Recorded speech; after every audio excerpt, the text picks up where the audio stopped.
Well, he already had a warm welcome, but let's bring up Lars Larson.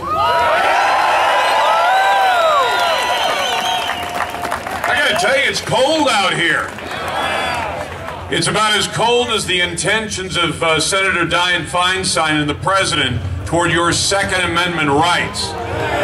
Yeah, I know, I feel the same way. I'm just so glad to be in great company today. Not just Kevin Sterrett, not just Tom, and not just Bill Post, but all the people who stand up for the rights that you've got in this country.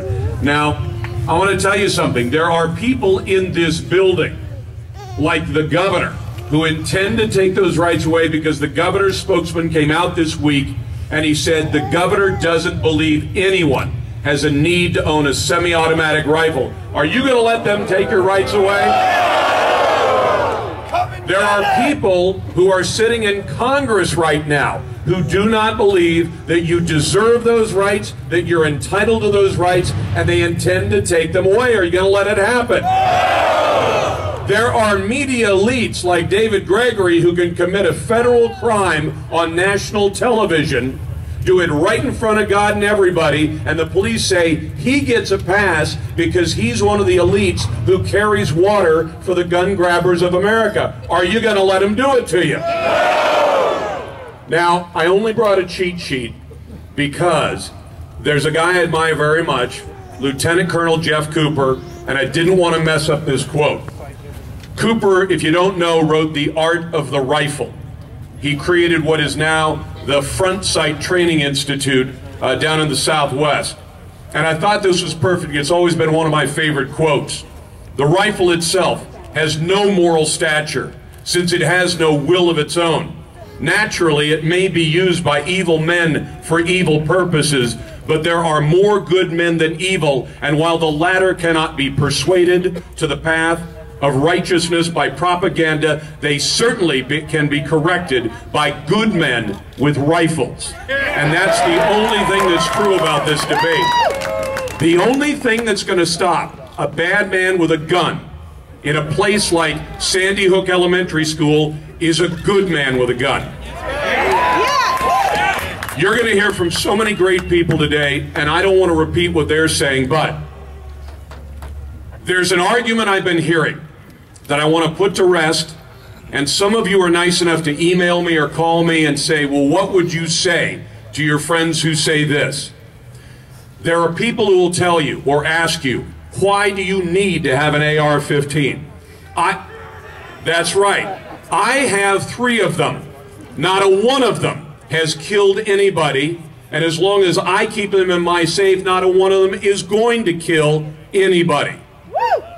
They might kill a few coyotes, but nothing else. But I want to tell you something. I'm going to give you an answer to this if you don't have it already, and some of you already know this. We have a right. The founders of this country threw off tyranny. The words of the Constitution and the Declaration are important to remember today, and they're just as valid today. No matter what the technology, as Bill pointed out, no matter what the technological changes, they are just as valid today. They threw off tyranny, and they were smart enough to look 250 years in the future to today and say someday the same tyranny that we threw off over the seas might actually come back to us, not from outside our borders, but from inside our borders. When somebody asks you this, why do you need it? Here's my answer. I have a right. And that right is written in the Constitution. And with rights come costs.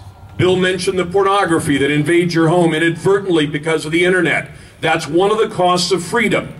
When people like me get on the radio, we say things, and I'm sure I've offended at least one of you once, sometime in the last 20 years. You'll get around to it. That's all right, and if I haven't, I'll get around to it. That's one of the costs of freedom. But here's what we do with rights. 50 years ago, a woman refused to give up her seat in the front of a bus, not because she needed to be in the front of the bus, but because she had a right to be treated like everyone else. If you go to church You do not have to explain to anybody, least of all your government that is supposed to serve you, why you need to go to church, why you need to worship God, because you have a right to worship God, and they can't take it away.